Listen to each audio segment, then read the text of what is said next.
ನಿನ್ನೆ ರಾತ್ರಿ ಸಿದ್ದು ಆಪ್ತ ನಾಯಕರ ಸಭೆ ಆಗಿದೆ. ಸಚಿವ ಸತೀಶ್ ಜಾರಕಿಹೊಳಿ ಅವರ ನಿವಾಸದಲ್ಲಿ ಸಭೆ ನಡೆಸಿದ್ದಾರೆ. ಸಂಪುಟ ಸರ್ಕಸ್ ಈಗ ಕಾಂಗ್ರೆಸ್ನಲ್ಲಿ ವಿಸ್ತರಣೆ ಮಾಡೋದಕ್ಕೆ ಈಗಾಗಲೇ ಜೋರಾದ ಪೈಪೋಟಿ ನಡೀತಾ ಇದೆ. ಈ ಸಂದರ್ಭದಲ್ಲಿ ಸಭೆ ಮಾಡಿದ್ದಾರೆ ಸತೀಶ್ ಜಾರಕಿಹೊಳಿ ಅವರ ನಿವಾಸದಲ್ಲಿ. ಬಿಕೆ ಹರಿಪ್ರಸಾದ್, ಜಾರಕಿಹೊಳಿ, ಜಮೀರ್ ಸಂಪುಟದಲ್ಲಿ ಜಮೀರ್ಗೆ ಅವಕಾಶ ಕೊಡಿಸುವ ಸಂಬಂಧ ಚರ್ಚೆ ಆಗಿದೆ. ಪಕ್ಷಕ್ಕೆ ಜಮೀರ್ ಅವಶ್ಯಕತೆ ಮನವರಿಕೆ ಮಾಡಲಿದ್ದಾರೆ ನಾಯಕರು. ಈ ವೇಳೆ ಸಮಾವೇಶ ನಡೆಸುವ ಬಗ್ಗೆಯೂ ಕೂಡ ನಾಯಕರು ಚರ್ಚೆಯನ್ನು ಮಾಡಿದ್ದಾರೆ. ಮುಂದಿನ ತಿಂಗಳು ಅಹಿಂದ ಸಮಾವೇಶ ನಡೆಸುವ ಬಗ್ಗೆ ಚರ್ಚೆಯನ್ನ ಮಾಡಿದ್ದಾರೆ.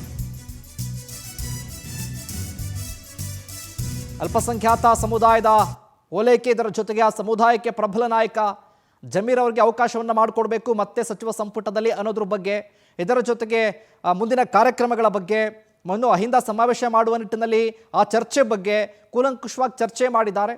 ಅವರು ಗಮನಿಸ್ತಾ ಇದ್ದೀರಿ, ಬಿಕೆ ಹರಿಪ್ರಸಾದ್ ಇದ್ದಾರೆ, ಸತೀಶ್ ಜಾರಕಿಹೊಳಿ, ಇದರ ಜೊತೆಗೆ ಜಮೀರ್ ಅಹಮದ್ ಖಾನ್ ಇದ್ದಾರೆ, ಶಿವಲಿಂಗೇಗೌಡರು ಕೂಡ ಇದ್ದಾರೆ. ಆ ಸಭೆಯಲ್ಲಿ ಎಲ್ಲ ನಾಯಕರು ಕೂತ್ಕೊಂಡು ಚರ್ಚೆಯನ್ನು ಮಾಡಿದ್ದಾರೆ. ಅಂದರೆ ಸಂಪುಟ ವಿಸ್ತರಣೆ ಆಗುವಂಥ ಸಂದರ್ಭದಲ್ಲಿ ಈಗ ಈ ರೀತಿಯಾಗಿ ಚರ್ಚೆ ನಡೀತಾ ಇದೆ.